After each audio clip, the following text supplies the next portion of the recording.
ou qualquer outra área, né? Seja economia, seja o que for, nós estamos no mundo inteiro, uma questão pandêmica, no mundo inteiro operando nesse cenário de extrema incerteza, tá?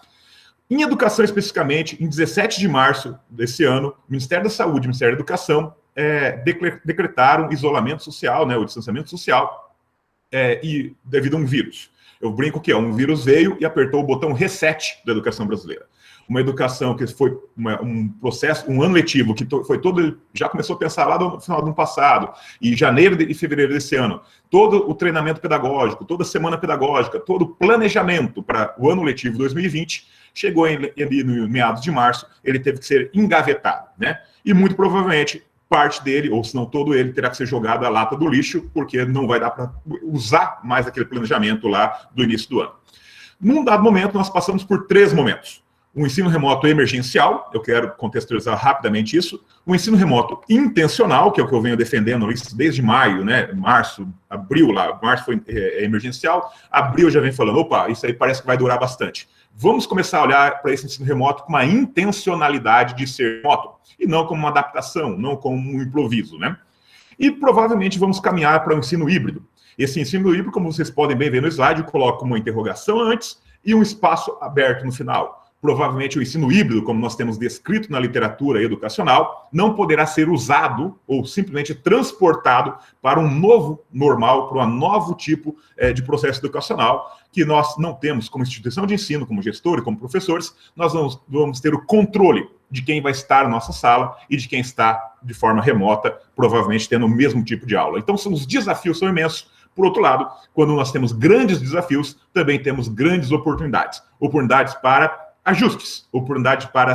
Não é adaptação, não gosto da palavra adaptação. Eu gosto da palavra nem de recomeço, nem de retomada. Eu gosto, na verdade, de construção de um novo profissional, né? Muito mais agora orientado para o aluno e muito mais orientado para as necessidades do mundo, né? Uma educação que realmente possa formar um aluno para o mundo moderno, né? E não simplesmente um processo educacional reprodutivo, onde eu tenho a nota na prova como indicador, né, de avanço desse aluno, que a nota de todos nós, talvez tenhamos que concordar com isso, é um péssimo indicador de aprendizagem, né? O Brasil é um país que ele ensina muito, mas o aluno, de certa forma, aprende pouco. E não sou eu que falo isso, são os resultados das provas padronizadas, Prova Brasil, 5º ano, Prova Brasil, 9º ano, Enem, final do ensino médio, PISA internacional. Mesmo quando a gente vai olhar para Enem, ENAD, no ensino superior, é uma catástrofe, na verdade, a termos de aprendizagem do Brasil. Embora todos esses alunos tiveram aulas. Tiveram 12 anos de aula na educação básica, 12, 13 anos de educação básica, 4 ou 5 na educação superior. Mas o fato é que a aprendizagem ela é muito pouca, tá? Voltando, para contextualizar. Ensino remoto, então, é emergencial. Ele era emergencial, chamado era, porque é improvável que as escolas ainda estejam em ensino remoto emergencial, né, passando-se 5 meses, desde 17 de março, 2, 3 dias atrás, já fez 5 meses, 7 de agosto, fizeram 5 meses que nós estamos nisso, então é muito improvável que alguém ainda esteja em processo de adaptação, ou em processo de improviso de como vai executar essa educação. Lá em março, eu usava o termo que qualquer educação é melhor do que nenhuma educação. No sentido de que a pior estratégia que pode acontecer é não ter aula. Porque, obviamente, eu sou muito cético, eu gosto de estar muito embasado em literatura, muito embasado em ciência, e eu conheço alguns trabalhos científicos americanos que mostram a perda de aprendizagem causada pelas férias escolares americanas, que é justamente nesse período. Julho, agosto e meados de setembro são férias escolares americanas, tá?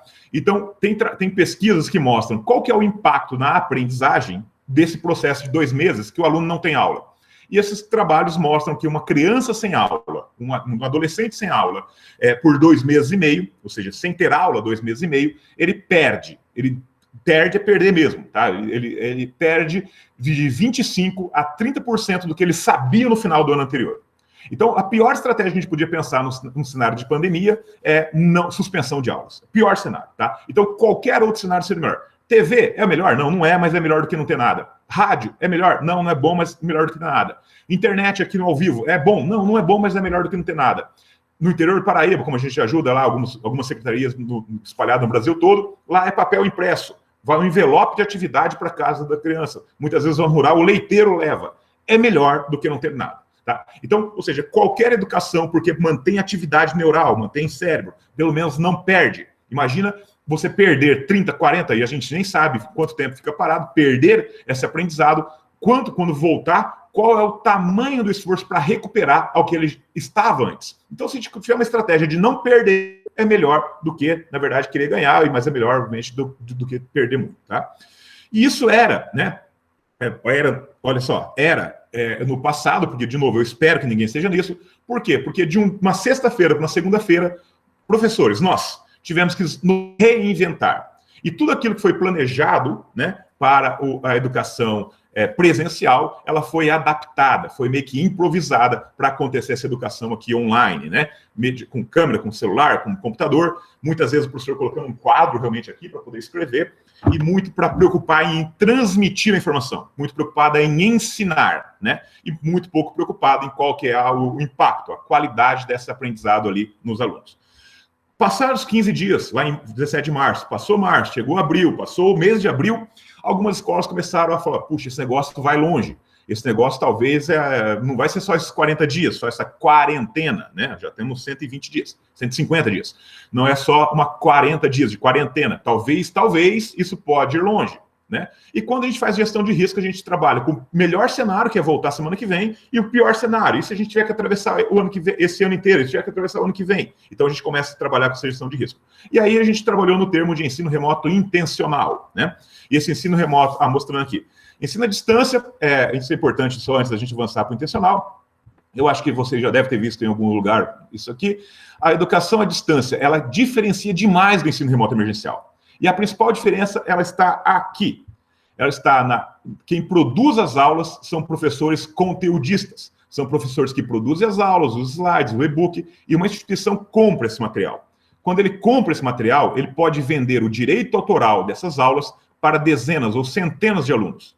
E outra grande diferença é que você tem um outro profissional aqui que chama tutor. O tutor não é o professor que criou essa aula. O tutor muitas vezes nem é especialista na área que ele faz a tutoria. O tutor ele tem um curso de tutoria, onde ele faz a mediação pedagógica entre centenas ou dezenas de alunos e a plataforma. Escuta o que eu disse, centenas, dezenas ou centenas de alunos com a plataforma. Portanto, educação à distância é um negócio de escala. Isso é um negócio de escala, em economia a gente fala economia de escala. Você tem um curso que pode ser vendido para diversas pessoas. Portanto, com margens residuais muito pequenas. Portanto, com valor, por exemplo, mensalidade muito pequena. E esse foi o principal erro lá atrás da não diferenciação entre educação à distância e ensino remoto. Por quê? Porque os pais achavam que estavam fazendo educação à distância. E se os pais achavam que estavam fazendo educação à distância, eles queriam desconto. Porque a crença, né, ou seja, culturalmente o brasileiro sabe que um curso à distância é um curso mais barato, nas universidades, por exemplo. E a grande diferença do ensino remoto, né, e aqui está emergencial porque era emergencial lá atrás, é que o número da turma não muda. Não muda. Você não tem ganho de escala. São os mesmos professores daquela turma que produzem a aula, dão a aula, transmitem a informação, corrigem as atividades, fazem interação pedagógica e didática com os alunos e ainda todo acolhimento socioemocional com os alunos. Portanto, não tem escala. Muitas vezes tem mais investimento em tecnologia, investimento em informação, né? Então não se fala muitas vezes em ganho de escala no ensino remoto emergencial. Quando a gente pensa agora que esse ensino pode perdurar e remoto pode perdurar, nós entramos na intencionalidade de ser remoto, né? E quando ele tem a intencionalidade de ser remoto, o que muda, na verdade, é que não se depende apenas do professor. O professor, na verdade, ou a escola, a instituição, ou a rede, ela pode usufruir de alguns recursos pagos ou gratuitos, por exemplo, Khan Academy, YouTube Educação, vários portais que fazem isso, ou editoras, na verdade, que trabalham, onde essas aulas estão, entre aspas, pré-prontas, tá? Então, o professor faz esse material e transmite aí, vem o conceito de síncrono e assíncrono. Ou seja, esse vídeo, esse texto, essa atividade, ela pode ser assíncrona, vem de negação do sincrônico, ou seja, a qualquer tempo, e trabalha depois uma aula síncrona, ao vivo, online, como nós estamos fazendo aqui, para falar da aula. Ou seja, para acolher o aluno, falar sobre o que foi feito nas atividades assíncronas e fazer a orientação para as próximas atividades assíncronas.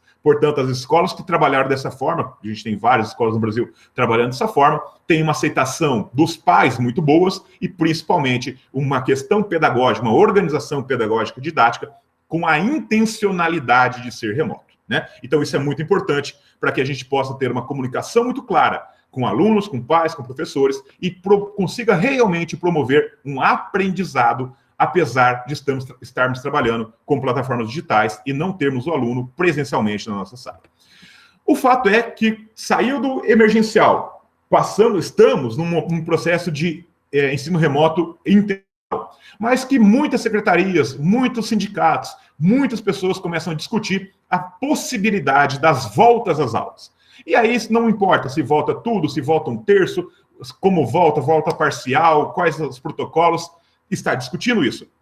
E muitas pessoas têm chamado isso de ensino híbrido. E eu quero falar com vocês, esse termo ensino híbrido, na verdade, ele vem não do ensino, ele vem de blended learning.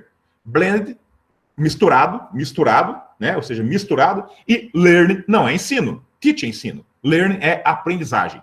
O termo original, em inglês, do ensino híbrido, na verdade, ele vem de blended learning, ou seja, aprendizagem combinada, aprendizagem misturada, tá? Do blended. E aí, veja só, como que ela nasceu isso? Ela nasceu nos Estados americanos, eu vou ser bem rápido aqui, onde teve um crescimento muito grande de número de alunos e não tinha tempo hábil para contratar e formar professores. Portanto, esses alunos vinham todos presencialmente na escola e eles eram divididos em 2 ou 3 grupos, onde um grupo tinha aula com o professor e 2 grupos estavam, um em laboratório e outro estava, por exemplo, fazendo atividades, laboratório maker, ou laboratório de informática e laboratório maker. Batia o sinal no mesmo dia, todos presenciais. Aqueles que estavam em sala de aula vinham para o laboratório de informática, aqueles que estavam no laboratório maker vêm para a sala de aula, aquele que estava no laboratório, laboratório de informática vai para o laboratório maker. Tá? Então, ou seja, você tem girando, na verdade, isso se chama rotação de ações. Então, isso é a origem do termo blended learning, né? Que muito perspicazmente, por questões econômicas, alguns grupos educacionais brasileiros falaram assim, puxa, vamos pegar, olha só, né? A gente lê só o que interessa. Interessa, sim, é a mistura do presencial com a tecnologia. Mas tudo era presencial. Mas agora, puxa, olha só, se a gente faz agora a mistura do EAD, com 3 dias em AD, com 2 dias presencial, eu tiro o professor, eu deixo de pagar o professor 3 dias. Olha como isso faz sentido para alguns grupos econômicos. Então, isso é uma invenção praticamente brasileira, do semipresencial, do híbrido, tá? Do semipresencial, do híbrido flex, 4.0, aí tem os nomes mais loucos do mundo, que é misturar 3 dias de EAD, plataforma EAD, com 2 dias presenciais, principalmente em faculdades, isso começou no ensino superior. Então, é outra interpretação desse ensino híbrido. Mas olha que interessante, tudo que nós estamos falando aqui, nós estamos falando ainda de ensino. E a origem do termo, ela vem de blended learning. Learning, aprendizagem. E é o que eu falo. Para a gente olhar daqui para frente, nós temos que fazer a mistura. Um pouco de ensino, mas muito focado na aprendizagem. Porque hoje nós ensinamos muito, mas o aluno aprende pouco. Tá? Então, desse pacote de orientação, né, e a gente chama isso de flexível, porque já vocês vão ver, nós temos as possibilidades dentro do ensino, entre aspas, híbrido. Um deles é a rotação por estação, onde, olha aqui caracteriza, um pedaço da turma está tendo aula com o professor, outro pedaço está discutindo, por exemplo, um projeto, outros estão tendo laboratório de informática, outros estão trabalhando, outros estão tendo lá outro tipo de interação e, às vezes, até mentorias individuais. Lógico que não precisa ser um completo assim. Eu posso fazer uma rotação da seguinte forma. Eu posso fazer uma rotação sala de aula, trabalho em equipe, olha só, trabalho em equipe, às vezes sem supervisão, ou orientado, tanto faz, e laboratório de informática. Então, a gente pega essa linha aqui, ó, essa linha aqui daria uma rotação de 3 estações. E a sala de aula invertida? Na sala de aula tradicional, pensando isso, né, presencial, na sala de aula o professor ensina, né? Ensina não significa que o aluno aprende, porque o aluno ele entende e ele compreende. É impossível um professor ensinar e fazer o aluno aprender. Na verdade, o professor motiva o aluno a aprender. O professor facilita o processo de aprendizagem do aluno. O professor constrói uma experiência de aprendizagem para o aluno. Eu, como professor, eu não conheço um professor que tenha capacidade de abrir a cabeça do aluno, colocar o que o aluno precisa saber ali dentro e fechar. A aprendizagem é um ato individual de cada pessoa, de cada aluno. Quem aprende é o aluno. O professor e o ensino não está ligado. Se o professor ensinou, não significa que ele aprendeu, que o aluno aprendeu. O ensino, ele nem sempre significa aprendizagem. Então, como criar essa experiência para o aluno? Na sala de aula, o aluno não aprende. O aluno entende e compreende. E quando ele estuda isso fora da sala de aula, ele constrói o seu aprendizado. Portanto, ele aprende resolvendo exercício, discutindo. Mas nesse exemplo, idealmente, o aluno vem para a sala de aula presencial e tem a aula, e fora da sala de aula ele vai estudar. E se ele tem dúvida? Para quem ele pergunta? Ele não tem um colega do lado, ele não tem um professor do lado. Portanto, se ele tem dúvida, basicamente ele para de estudar, tá? Então, uma coisa, nas salas de aula, eles entendem e compreendem. E às vezes entendem e compreendem tudo. Quando o professor pergunta, tem dúvida? Não, não tem dúvida. Mas ele não aprendeu. Ele não aprendeu porque ele não teve tempo de exercitar, não teve tempo de recuperar memórias, não teve tempo de revisitar, ou seja, na verdade, revisar isso várias vezes. Não teve tempo de aplicar aquilo que ele entendeu e aquilo que ele compreendeu. Não teve tempo de tornar um aprendizado significativo. Para isso, alguns autores criaram um conceito de sala de aula invertida, ainda pensando no presencial. A gente vai ficar pior daqui a pouco, tá? Mas ainda pensando no presencial. Qual que era? Se o aluno, quando ele sai da sala de aula, ele tem dúvida, e se a gente inverter esse processo? Fora da sala de aula, o aluno ter contato com vídeos, textos, né, áudios, ou seja, ter contato para adquirir informação, e na sala de aula, em equipe, em grupos, tá? Ele faz o quê? Ele tem um questionário, ele tem um exercício, ele tem um projeto, ele tem um problema para resolver. Se ele adquiriu a informação fora da sala de aula, ele entendeu e compreendeu fora da sala de aula, e na sala de aula ele vem para aplicar isso, quando ele vai aplicar é que vai surgir as dúvidas. E quando ele tem a dúvida, ele tem o seu colega para poder tirar a dúvida. Mais do que perguntar para o colega, às vezes ele pode ensinar para um outro colega. E aqui tem a aprendizagem social, a teoria da aprendizagem social, de Bandura, que eu simplesmente sou muito fã dele. E basicamente o professor fica aqui como um mediador desse processo, né, para tirar dúvidas mais específicas, para poder facilitar ainda mais esse entendimento, essa compreensão e essa execução. Portanto, o aluno constrói o aprendizado e aprende dentro da sala de aula. Entenda a sala de aula, esse quadrado verde.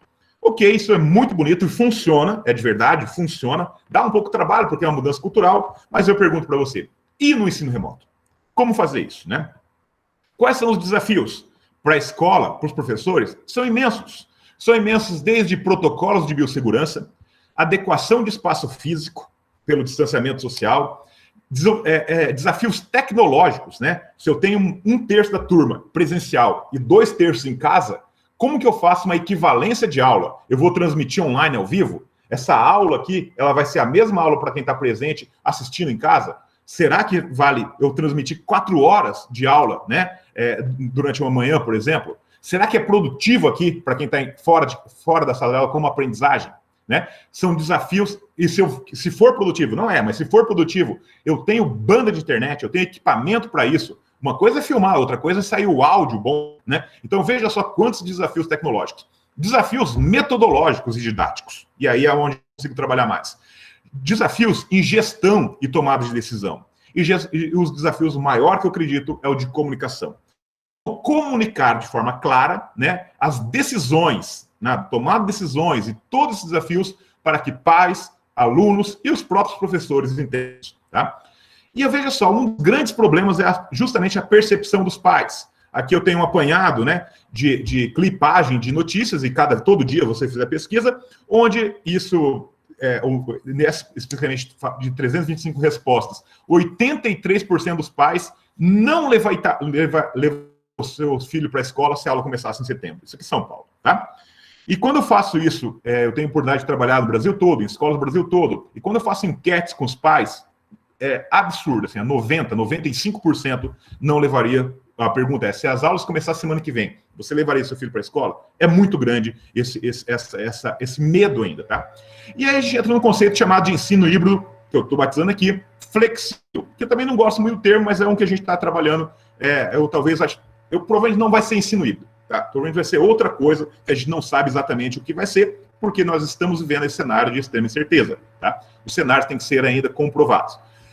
No ensino híbrido, nós temos que levar como professor e como gestor, levar muito em consideração as rotinas familiares.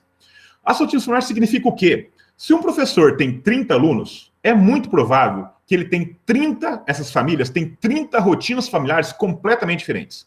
Por quê? São familiares que têm profissões diferentes, têm constituição familiar diferente, têm espaço físico diferente na sua casa, famílias com um filho, família com 2 filhos, famílias com mais que um filho. Então, ou seja, olha só como é complicado pensar isso, né? Pensar. E essas famílias têm que, olha só, muitas vezes algumas têm que sair para trabalhar, porque a profissão exige que tenha que saber trabalhar, outras estão em home office, então tem que, de certa forma, disputar conectividade e aparelhos, talvez nos mesmos horários, né? Que o cliente também não vai esperar, não posso marcar a reunião agora porque meu filho vai estar dando aula, né? Ou seja, então olha só a diversidade que tem dessas rotinas familiares. E um bom gestor, e o professor, naturalmente, tem que levar em consideração, né, essa divergência de rotinas familiares. Uma coisa que não dá para fazer é tentar padronizar para todo mundo igual, tá? Isso aí é tipo. Outra coisa é não levar em consideração as evidências científicas da aprendizagem. Aqui nós temos uma fala rápida, eu não vou ter tempo de explorar, mas esse gráfico ele fala sobre ensino tradicional e engajamento interativo. Você conhece isso como pirâmide de aprendizagem de Dale, né? Aquela pirâmide, e eu explico a origem e o trabalho disso, já vou fazer um convite para vocês.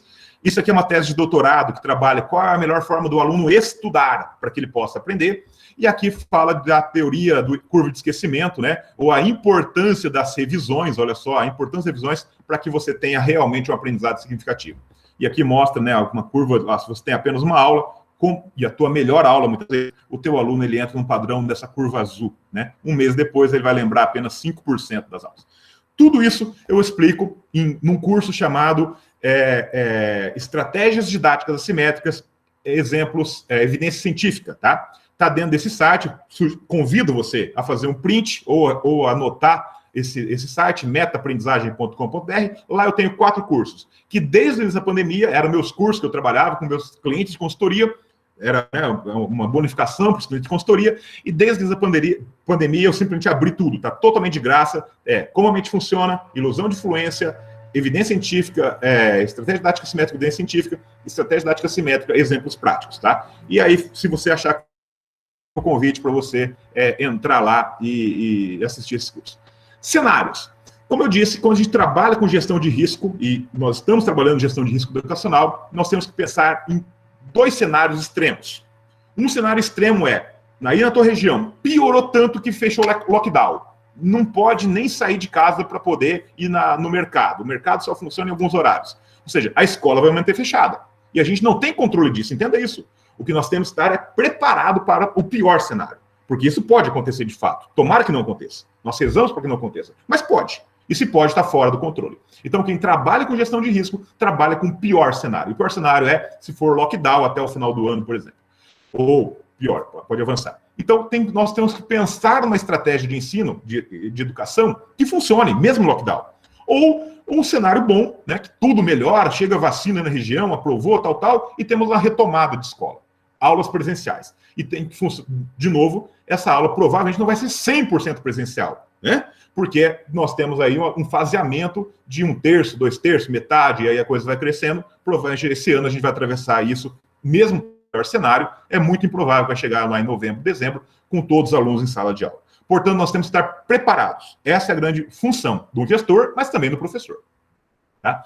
E aí, tanto faz, se é um ensino remoto intencional ou ensino híbrido, porque vai ter tanto fazer, isso vai ser utilizado muito provavelmente 2020 inteiro, resto 21 e é provável que ainda 22. Por quê? Porque quando nós temos essa mitigação, vamos usar essas estratégias para repor a aula, para reforço, para revisão, tá? E aí nós temos algumas oportunidades, né? E a oportunidade é pensar muito mais em estratégias digitais do que só 100% presencial. Nós estamos vivendo isso. O ensino remoto, eu espero que esteja intencional, né? E mesmo híbrido lá na frente, ou mesmo que seja 100% presencial, daqui a um tempo, daqui a uns anos, tem muita coisa boa do digital que poderia acontecer. Dá um exemplo. Quando o aluno perde uma aula porque está doente, por exemplo, quando essa aula foi no digital, ela está gravada, esse aluno pode assistir de novo. Ou um aluno que veio para a tua aula presencial, na tua sala de aula, entendeu bem o conteúdo, no presencial não tem como ele recuperar isso. No digital tem como ele assistir quantas vezes ele quiser aquela explicação, até ele internalizar aquele conteúdo. Então tem muita coisa boa. eu enxergo o digital, sempre do lado direito aqui, vai ser como uma grande oportunidade para a educação. Outra é sair de aula, né, muita aula dada, muita explicação, muita transmissão de conhecimento, de conteúdo, para a atividade. A gente tem percebido que quando o aluno se envolve numa atividade, ele faz, aprende muito mais, com muito mais significativo esse aprendizado, do que escutar uma boa aula, melhor aula show do professor. Entra por ouvido, sai por outro com o tempo. A aula vira entretenimento quando ele tem só o conteúdo exposto. Quando ele põe a mão na massa, isso vira aprendizado significativo. Portanto, atividades, fazer é uma grande oportunidade, que talvez seja um grande legado, né, dessa pandemia para a educação. Sai a questão do estudar para a prova, para o lifelong learning. Ou seja, se eu faço hoje, mesmo universidade, entenda isso, mesmo universidade EAD, 100% EAD no Brasil, a prova é presencial.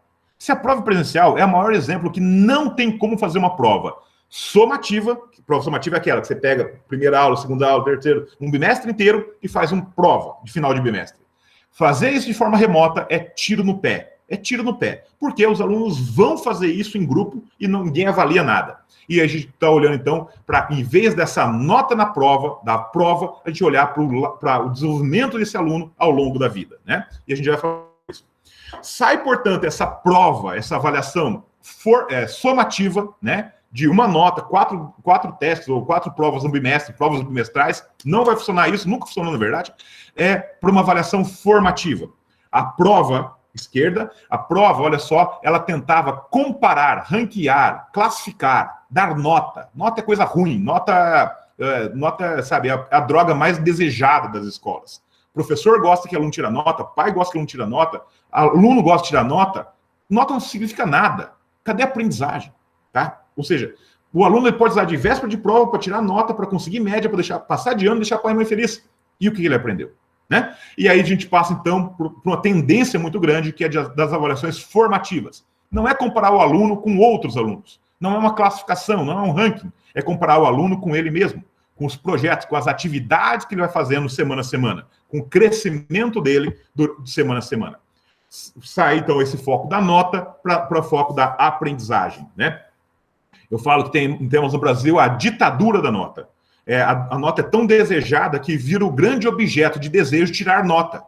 E os meus alunos, eu sou professor também, e os meus alunos, quando eu ia conversar com eles, eu percebia que os alunos que tinham maiores notas, e um tempo depois, 1 semana ou 2 semanas, é o que mais esquecia o conteúdo e conteúdos importantes. Porque o objetivo dele era estudar de véspera de prova, tirar nota, conseguir média, passar de ano, deixar pai e mãe feliz. Estudava um grande volume de informação em véspera de prova, memória de curto prazo, fazia o download daquilo na prova, tirava nota, esse é o problema, tirava nota, mas não aprendia. Né? Então a gente tem que ter um olhar muito crítico, né, para essa questão da nota. Nota, eu sou mal interpretado com isso, nota, na verdade, é prejudicial à aprendizagem, porque a nota vira objeto a ser desejado, e não a aprendizagem. A nota deveria ser uma consequência da aprendizagem, e infelizmente não é.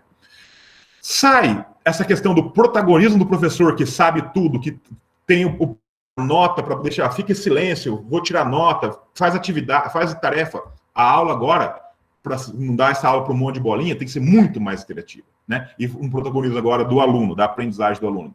E sai desse aluno um papel para o, ou seja, esse aluno agora, né, ou seja, que iluminado, que só tem que receber, agora o papel ativo. O estudante, na verdade, ele aprende, né, fazendo, ele é interessado, ele tem que correr atrás, ele tem que estar de forma ativa e não passiva nesse processo, tá bom?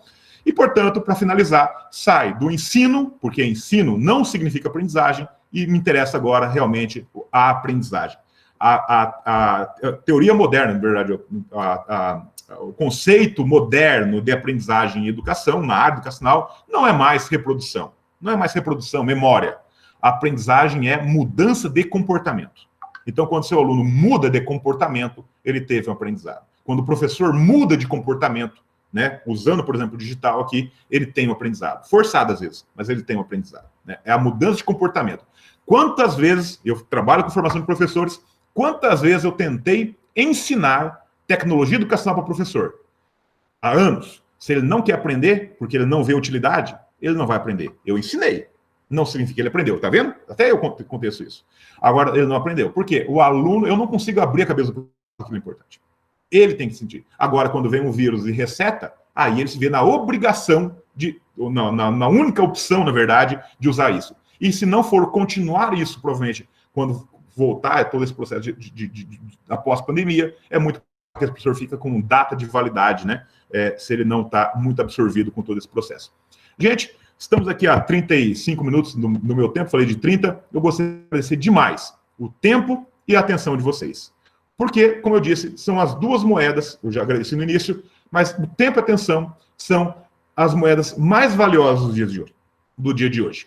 Tempo e atenção. E quando vocês, todos vocês aqui, param, hoje, quinta-feira, das 5 até esse horário aqui comigo, das 5 horas da tarde, ou seja, me dedica esse tempo e me dedica essa atenção, é sem dúvida nenhuma um dos maiores presentes que um ser humano pode dar para outro. E por isso eu sou extremamente grato a vocês. Tá? Deixo aqui, eu sempre termino com essa frase, gosto de terminar com essa frase, eu sou cético, como eu disse, e eu espero que você também seja. E fala, duvide sempre. Duvide, eu sou tão cético que às vezes duvido até de mim. Eu peço, duvide, convite, duvide até de mim. Sabe por quê? Porque se você duvidar de mim, você vai ter que repensar isso, você vai ter que testar o que eu falei aqui, você vai ter que estudar, e você vai chegar nas suas conclusões. As suas conclusões é a coisa mais importante do mundo, porque são as suas conclusões. Elas podem ser iguais ou diferentes das minhas, não importa, porque são as suas conclusões. E a hora que você experimentou, estudou, você permitiu se experimentar e você vai aprender. De novo, pode ser igual, as conclusões podem ser iguais às minhas ou diferentes das minhas. Não importa, é um aprendizado seu. E com isso, eu me despeço da apresentação, vou encerrar aqui a apresentação, que está o meu site, as redes sociais, o meu WhatsApp, tá? E aí eu volto aqui para que o Rogério possa, se ele fez alguma curadoria de perguntas, ou a gente dá uma olhada no chat e faço o convite para que você quiser abrir a tua câmera, conversar com a gente, vai ser um prazer imenso poder, de certa forma, trocar, né, essas informações com vocês, escutar vocês e tentar responder. Era isso. Rogério, à disposição. Ok, Paulo. Boas colocações, excelentes colocações. É sempre bom relembrar alguns conceitos, né, de ensino remoto intencional. E você fez várias colocações. Eu vou deixar aberto para ver se alguém tem. Eu tenho pergunta para fazer, mas vamos ver se alguém mais tem. Aí a gente pode falar no microfone, pessoal. Daí depois eu volto ali nas perguntas e nas colocações do chat. Márcio.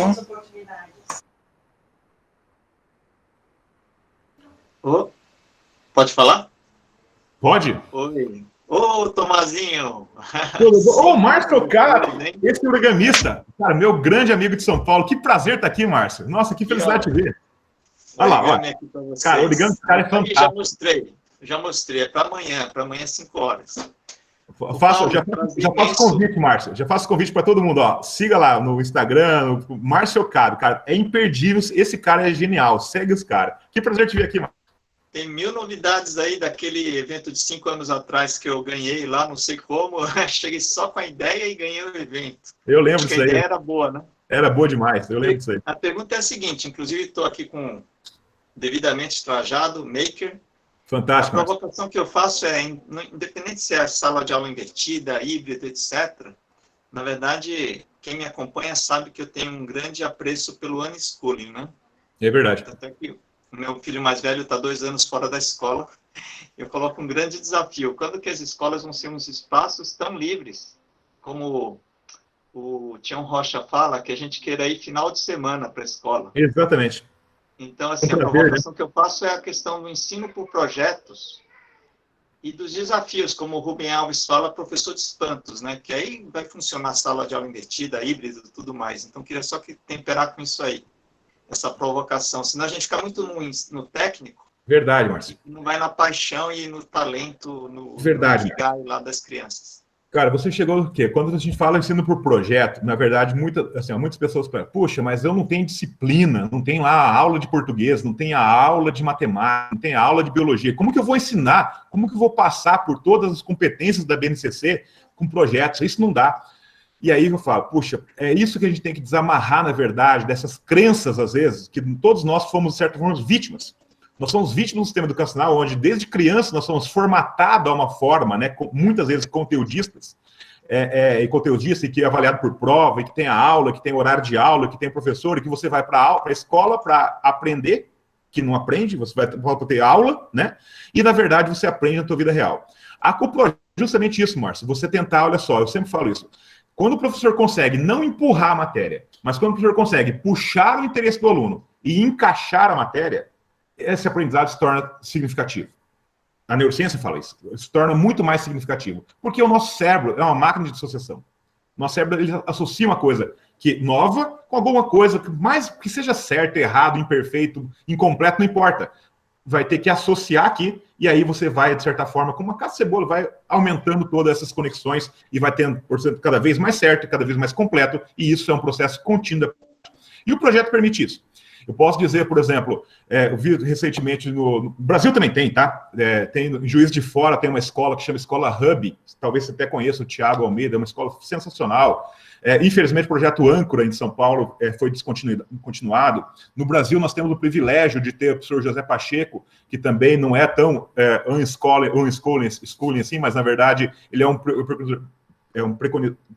lá da Escola Ponte, e daí tem um projeto maravilhoso também agora em Brasília. Mas o que eu falo é o seguinte, vindo para o projeto. Imagina o seguinte, o quanto que um aluno pode aprender, e olha só, não é os alunos de primeiro ano, segundo ano, é tudo misturado. Pode aprender um simples projetinho, olha só, de hidroponia na escola. Com hidroponia, ele vai aprender. Ele vai ter que ler para poder saber o nome das plantas, né? Ele vai ter que, na verdade, fazer cálculos matemáticos lá de volume, fluxo de água, ou então, que mais simples que seja, quantas plantas cabe ali naquele espaço de 1 metro, 2 metros quadrados. Vai ter todos os conceitos de química, de nutrição, fotossíntese, todos os conceitos, ou muitos conceitos de biologia, dicotiledônia, monocotiledônia, crescimento, germinação, raiz, entende? Caule, olha só. Então, veja só, e é isso que tem que quebrar. Ou seja, aquilo que muitas vezes estava, mas tem conceito de quinta série. Sim, mas quem disse que o aluno só tem que aprender isso na quinta série? Quem disse que o aluno não pode estar vivendo aquilo, vivenciando aquilo? Eu sou muito amigo do professor Mota, a gente tem trabalho junto com o professor Mota. O professor Mota tem nas apresentações dele um quadrinho que é muito interessante. É da Mafalda, e tem um adulto com um vasinho de flor e um vasinho de terra, e ele está colocando uma sementinha. E ele fala assim, basta pegar essa sementinha e colocar, e a Mafalda está assim, ó, prestando atenção. Aí, pegador, e aí você molha um pouquinho, e a Mafalda está assim, ó, prestando atenção. E aí o adulto pega e fala, porque fica prestando atenção, porque daqui um intervalo de tempo, vai ter uma plantinha nascendo aqui. E a Mafalda fica brava e fala, você tinha que contar o final. Você entende? Olha só, o que eu quero dizer com isso? O aluno, ele gosta disso, de experimentar, de se testar. E, às vezes, ele pode aprofundar muito mais em alguma coisa que ele puxa do aluno. O professor puxa do aluno e ele se encaixa do que uma coisa que a gente tem que empurrar a matéria para o aluno e eu tenho que ensinar isso porque está na apostila e eu tenho que, nesse período ou nesse bimestre, ensinar isso. Tá? Márcio, se você me permitir, todos me permitirem, eu gosto de dar um exemplo que eu aprendi isso, olha só. A gente aprende também observando o ambiente, né? Eu aprendi com meu filho, aqui, ó, ficando mais em casa, eu aprendi agora, coisa de 2 meses atrás. Eu aprendi o seguinte, meu filho, como está mais tempo em casa, eu imagino como filho de muitos de vocês aí, a gente está liberando um pouco, ele sempre foi muito restrito, estou liberando um pouco mais o tablet para ele, tablet de joguinho.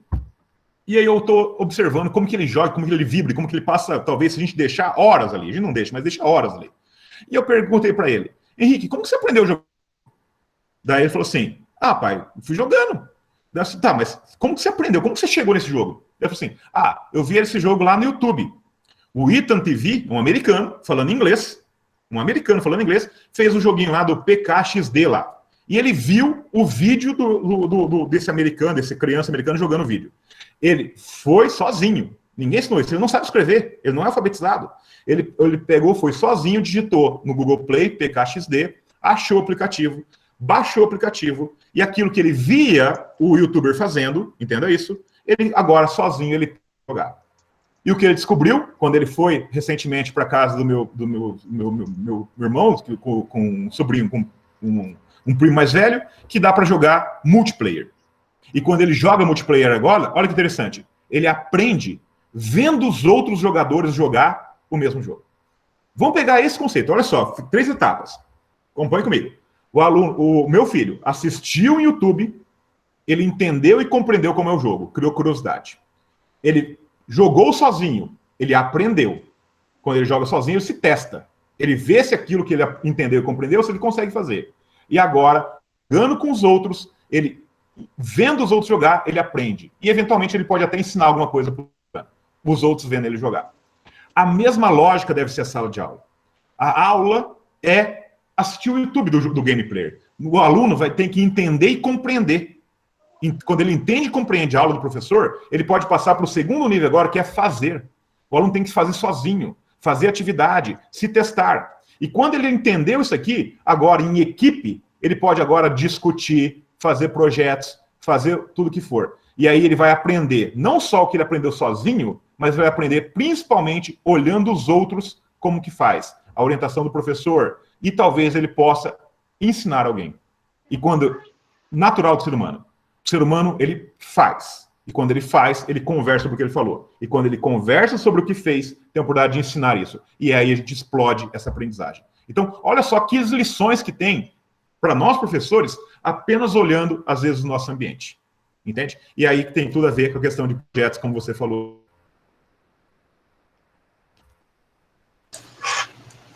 Mais alguém gostaria de fazer alguma pergunta, alguma colocação? A Letícia, aqui no chat, colocou que, mais uma vez, o professor tem que se reinventar para poder passar um pouco, né, dessa forma de aprendizagem que ela coloca aqui. Acho que a Márcia abriu o microfone lá. Olá, boa tarde. Tudo bem? Então, eu estava aqui refletindo sobre o que tu colocaste e as questões teóricas que apareceram hoje na tua fala, né? E fiquei pensando no seguinte, a gente estuda isso que tu disseste ali, do protagonismo do aluno, do professor mediador, da aprendizagem versus o ensino, né? Todas essas questões a gente vem estudando há muito tempo. E me parece que a gente tentou tanto tempo e não conseguiu fazer aquilo que agora, em alguns meses, nós nos obrigamos a fazer. Exatamente. Né? O que eu percebi? Professores interagindo, professores trabalhando junto, pensando na interdisciplinaridade, né?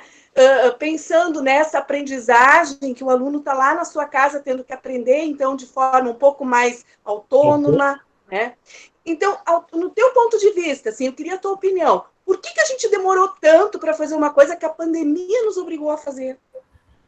Isso eu estudo muito neurociência. Isso, e obviamente, quando se estuda neurociência, não é só a questão educacional. A neurociência, ela está na questão do marketing, na venda,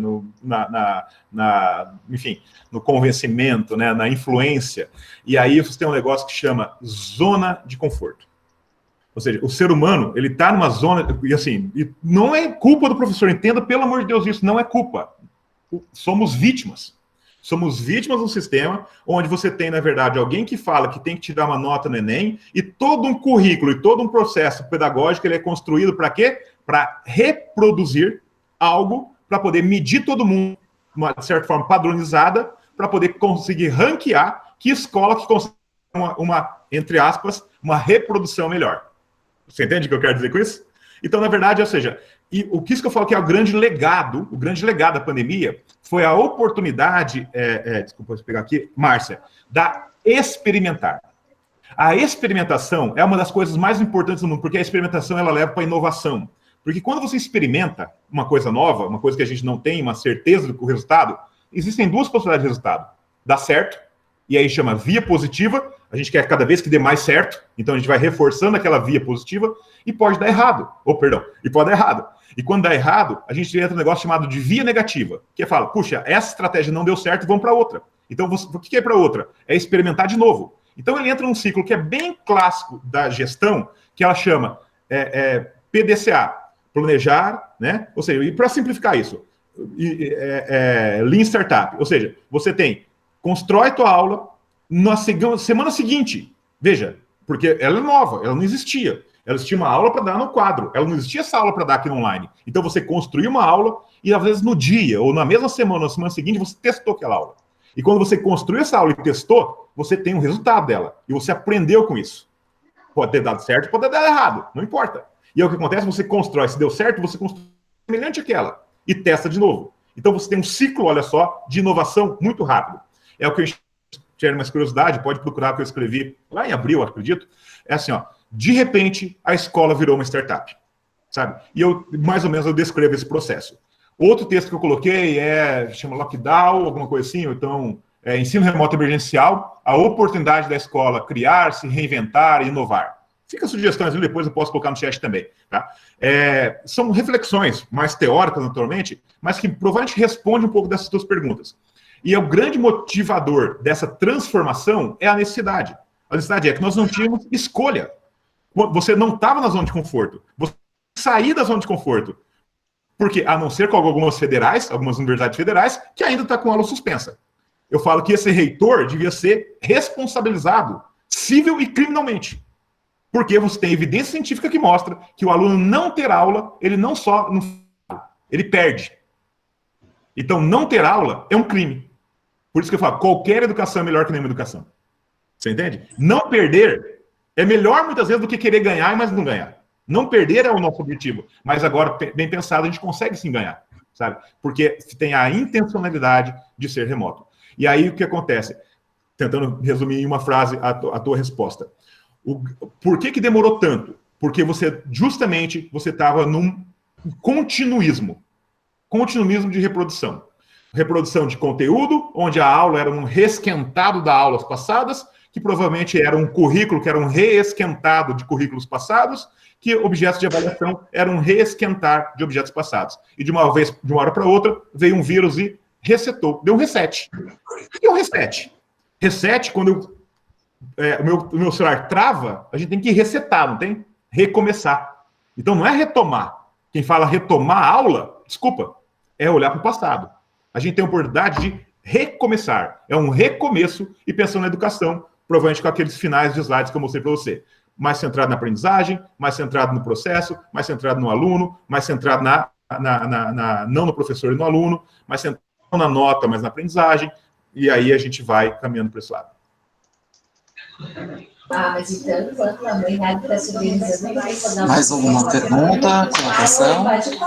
Eu gostaria de fazer minha participação. Olá, tudo bem? Eu sou de Juí. Opa. E eu quero dizer que o seminário, de forma geral, ele está maravilhoso, mas este momento, esta nossa roda de conversa, ela marcou para mim até agora o melhor momento. Então, eu estou, assim, fascinada com essa nossa interação aqui, muito feliz com isso, né? Obrigado, eu quero dizer que, na verdade, a gente está, enquanto professora, eu sou professora de sala de aula, né, professora de física, da educação especial, enfim, né, tenho muitas horas, eu trabalho 60 horas, então eu vivo diversas experiências. E aí, essa questão dos ciclos que a gente tem vivido e experimentado, eles estão acontecendo de forma muito acelerada, bem como o professor Paulo falou, né, então isso é fato. E aí, dentro dessas diferentes experiências, eu tenho tentado viver a sala de aula invertida nesse novo formato, que não sei se chama sala de aula invertida, porque nós estamos num outro momento, né? E o fascínio dos alunos em poder se dar conta de que quando a gente se reúne de modo síncrono, a gente consegue discutir coisas quase que à mesma altura. Eles trazem informações que talvez para mim sejam novidade, e a gente fala de notícias, de coisas que estão aí ao alcance da nossa mão, né?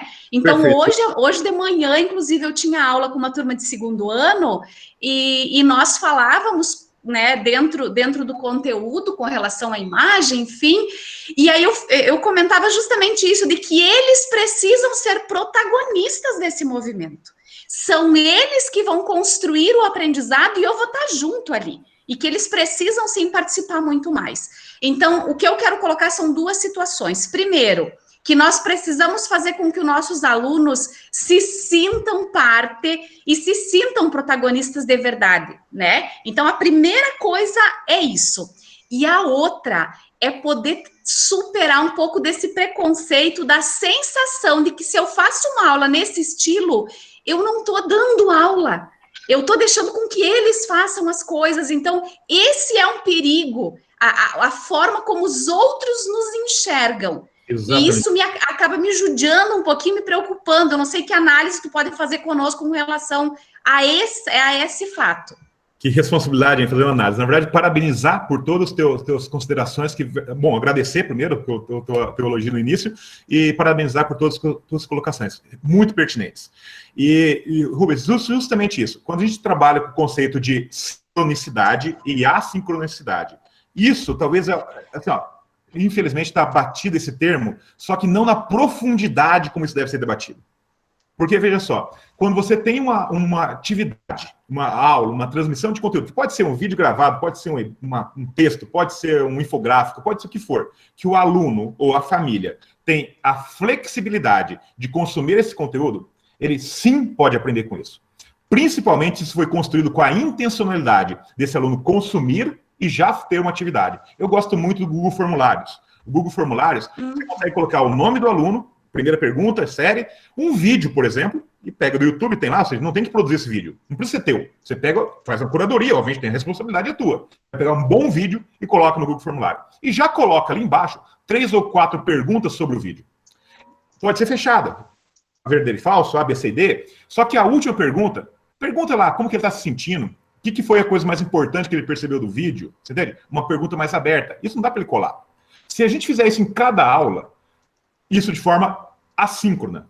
Assíncrona pode a qualquer momento, de noite, de madrugada, não importa. Entendeu? De dia, de manhã, na hora do almoço. Ele tem identificação, ele tem conteúdo e ele tem agora uma atividade. Quando ele clica em enviar, eu sei a data e a hora e eu sei cada resposta dele. Então, como que o professor pode usar isso no assíncrono? Assíncrono é a negação sincrônica, ou seja, em qualquer momento. Como que o professor... E faz parte da aula. Por quê? Como que o professor pode fazer agora na aula síncrona, aula ao vivo, online? Ele divide essa aula em 3 momentos. Um primeiro momento que é fundamental nos dias de hoje. Acolhimento. É perguntar como esse aluno está, fazer os alunos conversarem entre eles. Olha só, os alunos conversarem entre eles. Sim, sim. Porque, na verdade, isso cria, ou melhora, ou aumenta. Se não criou, vai melhorar. Se já criou, vai intensificar o vínculo emocional professor-aluno. Isso é fundamental. Quando tem bons vínculos, facilita o processo de aprendizagem. Agora, você cria vínculos sociais entre os colegas. Tem a sensação de turma. A sensação de um conversar com o outro. Então, a primeira parte da parte ao vivo é acolhimento dos alunos, da turma. Não se preocupe muito com o conteúdo, porque é acolhimento. O segundo momento é falar da atividade assíncrona. Você já tem um gráfico lá de quem acertou, quem errou. Tira a dúvida, pede para um aluno explicar para o outro, você conversa, olha só, você não dá aula, você fala da aula, a aula assíncrona. E o terceiro momento, acolhimento, falar do passado, ou seja, do assíncrono que foi, e o terceiro momento para fechar é uma orientação do próximo momento assíncrono. Essa aula passa voando, essa aula tem um alto engajamento, uma alta interação, porque você acolheu, você tirou dúvida, você fez, e você vai falar alguma coisa que tem a atenção do aluno, o interesse do aluno e o desejo do aluno, que é a orientação para que ele possa fazer no futuro. Então você entenda que, na verdade, é método, é estratégia, sabe? Só que é sair tirar, né, a lente de professor de sala de aula presencial, que vem aqui para dar aula, e falar o seguinte, opa, eu tenho aqui uma nova forma de fazer isso. E essa nova forma tem uma nova pedagogia, tem uma nova didática para isso. É isso que eu chamo isso de ensino remoto intencional. Tá? Eu não quero ficar fazendo, mas a primeira vez que apareceu isso foi em webinários meus, e depois começa um monte de gente a falar de ensino remoto intencional. Que bom, que bom. Mas, na verdade, ou seja, só que eu fico feliz porque o termo espalhou, mas eu fico triste porque eles, muitas vezes, pela superficialidade, eles não espalham pela densidade que o termo precisa, do síncrono e do assíncrono, na importância disso, e muito menos da questão da aula remota intencional, que ele tem uma intencionalidade, não de dar aula, mas de promover um processo de aprendizagem no aluno. Rogério? Muito bem. Eu ia te fazer justamente essa pergunta. Que bom que alguém já fez antes. Sobre a volta, né, como você vê a questão dos professores? Porque, vejamos, esse nosso evento, né, eu não sei se te passaram, a gente está com 19 salas hoje, rodas de conversa, né, simultâneas, além de palestras e outras atividades que rolam o dia todo. Não tinha noção, cara. Que felicidade.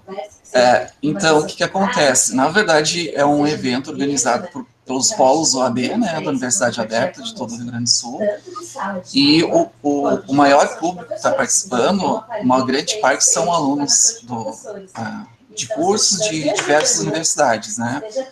Legal. E esse povo já está mais conectado e mais sintonizado em tecnologias, em novas formas de aprendizagem, de mudanças de conceitos, que você falou no início. Né? Então, acho que o pessoal está bem por dentro do que pode vir acontecer agora, depois dessa pandemia. Mas, ouvindo de você acha que pode o nosso ensino tradicional, que a gente vinha mantendo, pode voltar, ou você acha que esses professores se formaram, buscaram informação, buscaram conhecimento de novas ferramentas? Como você vê isso? Perfeito, Rogério. Pessoal, eu vou ter que dividir essa resposta em algumas fases para poder ser bem didático com isso. Veja só, eu vou começar pela parte pior. Eu sou extremamente cético. Quando uma pessoa é cético, tudo que a gente lê, a primeira coisa, eu não acredito em tudo que eu leio. A primeira coisa que eu pergunto, eu faço um autofiltro aqui, eu falo assim, por que será que alguém publicou isso? Qual foi o interesse dessa pessoa em comunicar isso? Quem ganha com isso? Então, quer dizer, fake news você não vence, porque cai um fake news aqui, você já mata logo nas primeiras 3 perguntas, né? E a hora que você vai, então, aprofundar nisso. Então, veja só, eu trabalho com formação de professores exclusivamente há 6 anos da minha vida. Há 10, mas há 6 anos de forma exclusiva. Saí da faculdade para poder trabalhar com isso de forma profissional. Eu venho falando de formação de tecnologias, de metodologias, que eu não gosto de tecnologia pela tecnologia. Eu gosto, na verdade, a ferramenta, como propósito pedagógico para uma metodologia. E o que eu percebo? Aquela que eu respondi até é uma questão seguinte, está uma zona de conforto tão grande, na verdade, que as pessoas não tinham necessidade de mudar. Qual que é o meu grande receio ético? Meu grande receio como cético, se voltasse às aulas 100% presencial, por questão de zona de conforto, muitos professores, infelizmente, voltar a retomar. Retomar é fazer exatamente o que faziam em janeiro, fevereiro e no ano passado. Por quê? Porque é muito fácil dar uma aula expositiva. É muito fácil pegar o pendrive, o giz ou o pincel atômico, o pincel no quadro branco, e ir lá contar a historinha e falar a aula, principalmente porque esse professor já faz isso há 5, 10, 20 anos. Então, ele domina muito bem aquilo. Então, uma resposta vem. Eu tenho um medo absurdo de muitos professores voltar para o seu comodismo. Por outro lado, quando eu olho para a neurociência, para quando a gente fala de aprendizagem, a gente tem o seguinte, uma emoção, vamos entender, vou fazer primeiro, a emoção, ela cria um sentimento. Um sentimento muda atitudes, e a reprodução de atitudes muda comportamento. Se eu falo que aprendizagem é mudança de comportamento, eu tenho que olhar para essas 4 fases, emoções, sentimentos, atitudes e comportamento. O que eu enxergo? Passando 5 meses usando aulas remotas. 5 meses. Talvez vamos até dezembro.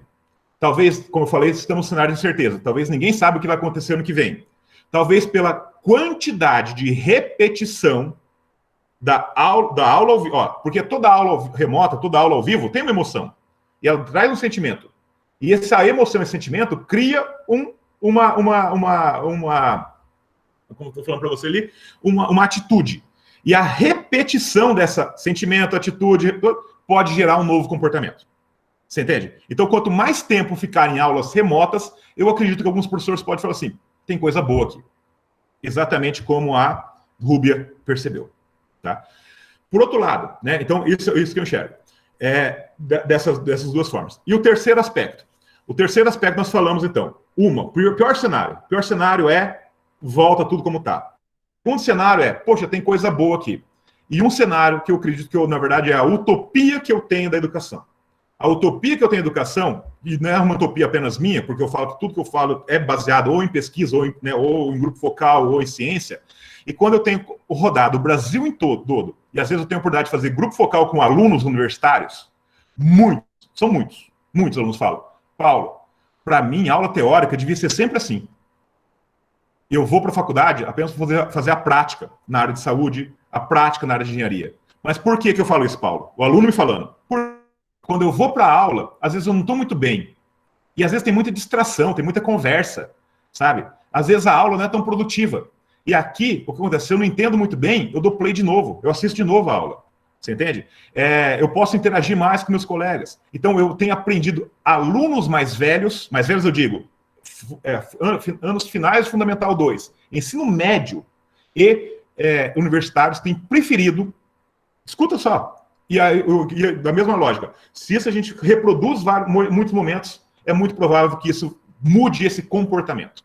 Entende? Então, é a forma que eu enxergo esse cenário futuro. Então, um cenário extremamente pessimista, um cenário meio termo, terceira margem lá de Drummond, né? A terceira margem não é nem uma coisa nem outra, é uma coisa que não existe, na verdade, que é um meio termo, que seria o professor usar muitos desses recursos, mesmo no aula presencial, e um modo mais radical, que eu acredito que é uma utopia, poxa, se eu posso ter os melhores professores, se eu posso ter um professor fazendo toda a parte teórica, sendo remota, e com uma qualidade boa, que não é isso de ficar dando aula, na verdade, é ter esse processo de engajamento, esse processo, essa experiência de aprendizagem, como eu enxergo esse futuro. De forma incerta. Por quê? Porque quando está fora da gente, nós não controlamos. Então a gente só tem o quê? A capacidade de aprender rápido e se adaptar para poder, a antifragilidade de Nassim Taleb. Eu coloquei isso, né, porque tem um grande grupo de professores que a gente sabe, a gente vê, que se acomodaram também na pandemia, né? Então, tem toda uma questão do grupo de professores, dos gestores, vai depender de vários fatores, né? Mas vamos ser positivos, que vai dar certo. Essa parte está sendo gravada, foi só aquela parte. É isso aí. Esperamos que veio com uma parte boa. Pessoal, tem mais alguém que quer fazer alguma pergunta, alguma colocação? Também. Bom, a gente tem aqui no nosso grupo o Márcio, que vai passar para uma roda de conversa amanhã. Ele já estava ansioso, achando que era hoje. E se quiser fazer uma propaganda rapidinha, Márcio, chamar o pessoal. Eu vou pedir também, Paulo, para você colocar o teu contato ali no chat, porque como ele vai junto depois na gravação, o pessoal pode pegar ali. Então, deixa eu só fazer alguns convites. Eu coloquei um link para cortesia do curso Professor Digital 3.0, tá? Vale 3 dias, porque é o Udemy para dar o ilimitado, tem que ser poucos dias, tá? E amanhã vai ser bem divertido. Eu vou usar bem pouco PowerPoint, só no início. E depois eu vou usar umas ferramentas diferentes, uma nova paixão de apresentações para aulas online. Mas aí não vou dar spoiler, né? Vai ter que entrar amanhã para ver. Vai ser bem interativo amanhã e espero que vocês possam participar. E visitem um site chamado Escola de Makers, que é um dos meus projetos aí. Depois eu falo com o Paulo para falar das novidades. Claro. Paulo, se você quiser fazer um encerramento, fica à vontade. Obrigado, Rogério. Na verdade, eu quero fazer uma provocação. Olha só, quando a gente faz uma pesquisa, vocês, professor ou aluno, todo mundo está assistindo aqui, quando a gente faz uma pesquisa, ensino remoto, a gente vai lá, joga o termo, pega um arquivo, pega um vídeo, pega uma figura, um infográfico, vários textos, né, e a gente coloca na nossa área de trabalho, não é isso? A gente coloca esses arquivos na área de trabalho. E aí, para organizar aquele monte de arquivos, 20, 30 arquivos, a gente vai lá e cria uma pasta. A gente cria essa pasta e coloca o nome assim, ó, ensino remoto. Aí eu copio tudo aquilo na área de trabalho e copio para dentro da pasta ensino remoto. Seja na área de trabalho, seja no pendrive, no Google Drive, não importa onde, tá? Ou seja, quando a gente coloca esse nome, ensino remoto, olha que interessante. Mesmo passando vários meses sem a gente ver o que tem dentro daquela pasta, pelo simples fato de você ler ensino remoto na pasta, você vai lembrar de vários recursos, né? Vários conteúdos que você colocou lá dentro. Lembra ou não lembra? Lembra, né? Isso faz parte enfim, do processamento da neurociência humana. Que eu agora quero fazer uma dica para você, professor, para você, aluno também, no final de cada aula, convidar os seus alunos para poder pensar, entre aspas, no nome dessa pasta que guardou essa aula.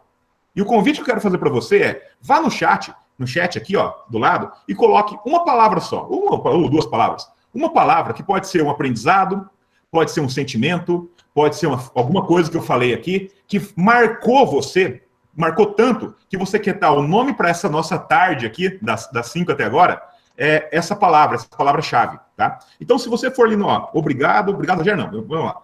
Recomeço, olha só que interessante, né? Ó, recomeço, a Dani colocou, motivação, muito legal. Esperança, que legal, esperança de novo. Por que isso? Porque, ó, nome da pasta ensino divertido. Nossa, obrigado, Márcio. O que acontece? Quando a gente faz isso, a gente cria uma âncora de memória. A âncora de memória é, quando a gente lembrar dessa palavrinha, vocês vão lembrar provavelmente de muito do que nós conversamos nessa tarde hoje, tá? Então fica uma dica aí para você finalizar uma aula com seus alunos. Fala assim, pessoal, assim que a gente termina faz uma pesquisa e coloca numa pasta, né? Vamos criar um nome para essa pasta de conteúdo da aula de hoje? E faz uma atividade tão simples quanto com o chat. Eu posso ter certeza que você está criando uma experiência de aprendizagem para o seu aluno. É uma estratégia didática assimétrica. O ganho de aprendizagem desse 1 minutinho, ele é talvez muito, né, maior, desproporcional ao tempo investido nesse ensino aqui, tá? Isso é focar em aprendizagem.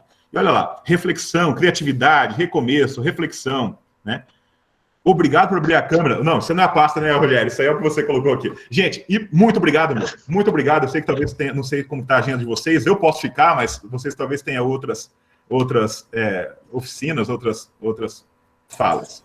Gratidão. Então, Paulo, tinha solicitado para o pessoal abrir a câmera, mas podem sorrir agora e a gente faz mais um print. Que legal. Então tá. Esse momento está registrado, então. Obrigado, Paulo. A gente agradece pela fala, né? Eu acho que foi muito reflexiva, né? Que nem o pessoal colocou. A Luciana colocou reflexão agora. E esperamos ter uma nova oportunidade para fazer mais um diálogo futuramente. Sem dúvida, estou sempre à disposição. Muito obrigado mesmo. Grande abraço. Todo mundo encasacado, então. Tá frio. Um abraço. Bom, tchau. Marcelo, muito bom te ver, cara. Muito bom mesmo. Grande abraço. Já mandei o WhatsApp. Joia. Abraço a todos. Tchau, tchau.